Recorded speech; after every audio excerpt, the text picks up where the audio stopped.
오늘의 하이라이트 뉴스를 전해드립니다. 6월 10일 수요일 오늘의 뉴스 이수연입니다.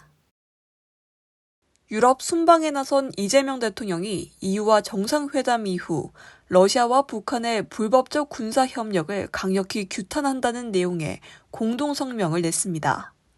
또 한반도의 완전한 비핵화 의지를 재확인하는 데에도 뜻을 모았습니다.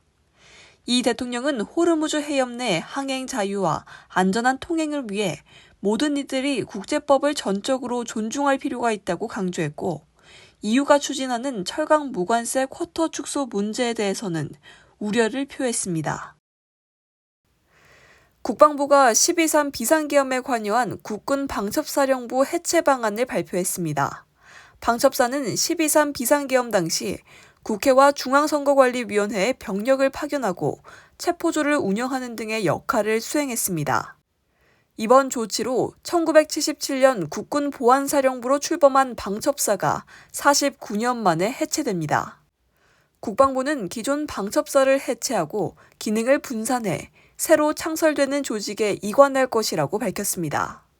방첩 방산 관련 정보활동과 방산 사이버 보안 업무는 국방방첩본부가, 군단급 이상 중앙보안감사, 보안사고 조사 등 군내 보안 업무는 국방보안지원단이 신설돼 맡게 됩니다.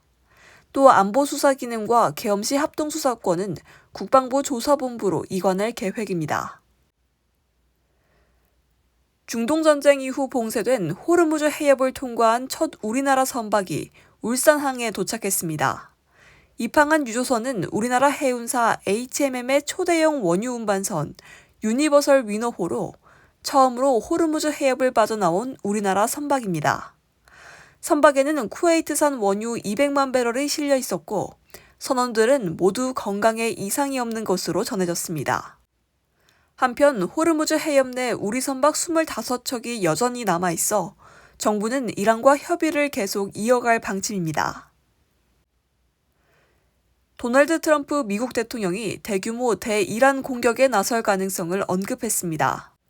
트럼프 대통령은 현지 시간 10일 이란이 협상 과정에서 미국을 계속 이용하고 있다며 이란의 발전소와 교량에 대한 새로운 공습을 지시하는 게 가까워졌다고 말했습니다.